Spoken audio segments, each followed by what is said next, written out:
నిర్మల గారు, తెలంగాణ ఆడపడుచు మీరు. ఇక్కడ సౌకర్యాలు ఎలా అనిపిస్తున్నాయి మీకు? బాగానే ఉందమ్మా. సౌకర్యాల గురించి మేమేం ఫెసిలిటీస్ అయితే తీసుకోలేదు, కానీ వచ్చాము. ఎవ్రీ ఇయర్ వచ్చినట్టే వచ్చాము. ఎవ్రీ ఇయర్ అమ్మవారికి సమర్పించినట్టే సమర్పించాను. చాలా సంతోషంగా ఉంది. ఏర్పాట్లు ఇక్కడి వరకు అయితే బాగానే ఉంది ఇప్పటి వరకు అయితే. కానీ ఇంకా కూడా తెలంగాణ ప్రజలు కానీ భక్తులు కానీ కోరుకుంటున్నది ఏంటంటే బోనాల మీద ఒక ప్రత్యేకమైన దృష్టి సారించి నిధులు కేటాయించడం ఎంత ఇంపార్టెంటో అలాగే భక్తులకి సౌకర్యాలు కూడా ఏర్పాటు చేయడం అంతే ఇంపార్టెంట్. వాటర్ ఫెసిలిటీ కూడా కొంత దగ్గర లేదు. చాలామంది భక్తులు క్యూ లైన్లో ఉన్నారు. ఆ వాటర్ కూడా కొంచెం చూసుకుంటే బాగుండేది. బట్ ఓవరాల్గా చాలా బాగుంది. కొంత ముందటి కంటే కొంత మెరుగుపడ్డది అనే చెప్పాలి.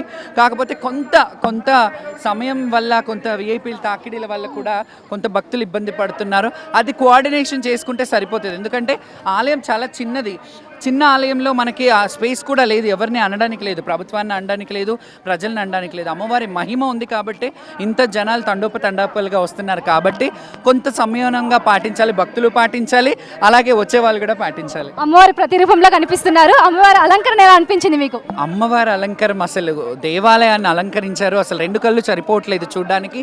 చాలా బాగా అనిపించింది. అమ్మవారు కూడా చాలా ఎంత అందంగా అనిపిస్తుంది. అమ్మ ఎలా ఉంటుంది, అమ్మలాగే ఉంటుంది.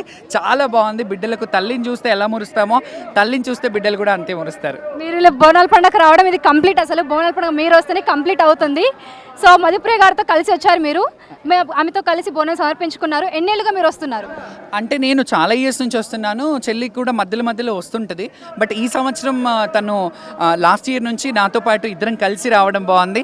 మీ అందరికీ మీరే అంటున్నారు కదా ఆట పాట సమ్మక్క సారక్కని చూసినట్టుందని. చాలా సంతోషంగా ఉంది. అంటే మీరందరికీ నచ్చుతున్నారు మమ్మల్ని అంటే మా కోఆర్డినేషన్ అలా ఉంది కాబట్టి ఇద్దరం అనుకొని స్పెషల్గా తను కూడా ఇక్కడికి రావడానికి చాలా ఇంట్రెస్ట్ చూపిస్తుంది. అక్క నాకు బాగా అనిపిస్తుంది, అక్కడికి వెళ్దామని ముందే ప్లాన్ చేసుకొని ఇక్కడికి వస్తున్నాం. మధుప్రియ గారి పాట, మీ ఆట తెలంగాణ ప్రజలు చూడడానికి చాలా ఇష్టపడతారు. మళ్ళీ ఎప్పుడు చూడొచ్చు?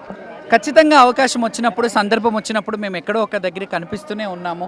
అది పాటల రూపంలో కానీ తను తీసే కొన్ని పాటల్లో కూడా నేను యాక్ట్ చేయడం జరిగింది. కొన్ని వేదికల మీద కూడా మేమిద్దరం గెస్ట్గా వెళ్ళిన సందర్భాలు ఉన్నాయి.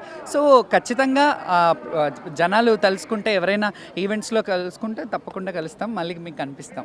మళ్ళీ ఇప్పుడు సంవత్సరం పడుతుంది మళ్ళీ అమ్మని చూసుకోవడానికి, అమ్మ బోనాలు చేసుకోవడానికి. సో ఎలా ఫీల్ అవుతున్నారు దాన్ని? సంవత్సరం పడుతుంది అని అంటే మేము మధ్యలో అడపదడప వస్తూనే ఉంటాము. అమ్మవారికి ఎప్పుడైనా అనిపించిందంటే, అమ్మని చూడాలనిపిస్తే ఏ గుడికైనా సరే సంవత్సరానికి ఒక్కసారి రావడం అంటూ ఏముండదు.